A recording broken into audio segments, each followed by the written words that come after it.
Imagine you're a 14-year-old in America tonight, and the first presidency you remember, the presidency you grew up with, was Barack Obama's presidency, a president with the full range of admirable personal qualities: intelligence, kindness, grace, eloquence.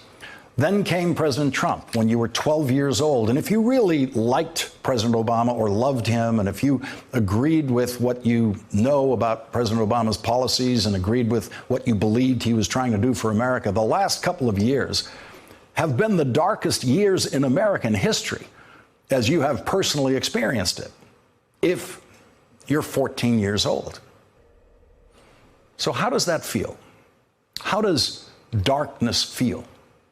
America was in a very dark place when I was 14 years old, and it was getting darker. The body count in Vietnam was skyrocketing. My oldest brother was worried about getting drafted and sent to Vietnam to be killed. My cousin Johnny was finishing West Point and eager to start combat training for Vietnam, where he was killed on May 9th, 1968. That was the war of my youth, the war where most American men did everything they possibly could to avoid service in that war. A draft card in your pocket felt like a death sentence. I remember people talking about avoiding service in the war or protesting the war, and a few people, like my cousin Johnny, talking about why they wanted to serve in the war. But I never heard anyone talk about after the war. No talk about after the war. The darkness of the war was so complete that the generals fighting the war and the reporters covering the war talked about the light at the end of the tunnel and whether we could see it or not. And none of us could see it. But it was such a dark time that the most optimistic phrasing you could get out of our commanders in the Vietnam War was that they could see sometimes the light at the end of the tunnel. The light at the end of the tunnel that they could see and we couldn't gave us no hope in the darkness. And I know that's the way these days feel for some people. But there is a light at the end of the tunnel. 18 months from now, you are guaranteed an end to the darkness of Trumpism and a president who defends people who say Jews will not replace us. Just 18 months from now, if enough people turn out to vote to change the presidency. And as of tonight, that is very likely to happen. You live in a country where most people disapprove of Donald Trump, and most people have disapproved of Donald Trump every single day of his presidency, especially the days when he defends Nazis and racists. And I can't promise you that Donald Trump won't be reelected, but you do not have a right to pretend that you can't see the light at the end of that tunnel that's just 18 months away. If the end of the Vietnam War had been just 18 months away when I was 14 years old, then my cousin Johnny would be alive today. He'd probably be a grandfather today.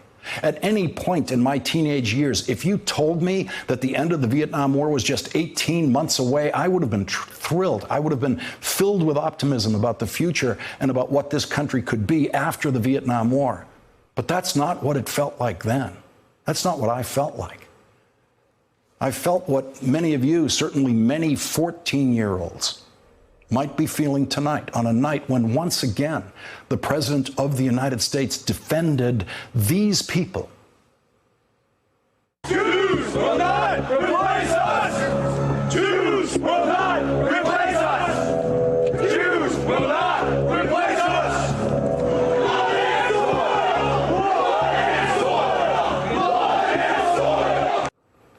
Some of them were very fine people, the president said. They all shouted, "Jews will not replace us," all of them. And Donald Trump says that some of them are very fine people. It was a dark day in America when that happened, and it was a dark moment in America again today when the president defended those people, defended his words about those people again today. The most powerful description I've ever read of what it feels like to live in the middle of a dark period was written by a 14-year-old girl in her diary on Monday evening, November 8th, 1943. Anne Frank was living with her family in hiding in an attic in Amsterdam, living in fear that the Nazis could barge in at any moment. That night, she wrote, "I simply can't imagine the world will ever be normal again for us. I do talk about after the war, but it's as if I were talking about a castle in the air, something that can never come true. The castle in the air was only 18 months away when Anne Frank wrote that. The war in Europe ended 18 months after Anne Frank wrote that after the war felt like something that can never come true. It never did come true for Anne. She died in a Nazi prison camp just a few months before the end of the war. Anne Frank should be with us tonight as a 90-year-old great-grandmother who could tell us that we've seen darker days than these. But she left us her diary, and she left us her strength. And those of us who've lived long enough know that 18 months is not too long a time to have to wait for a castle in the air. Thanks for checking out our YouTube channel. Subscribe by clicking on the button below for more from The Last Word and the rest of MSNBC.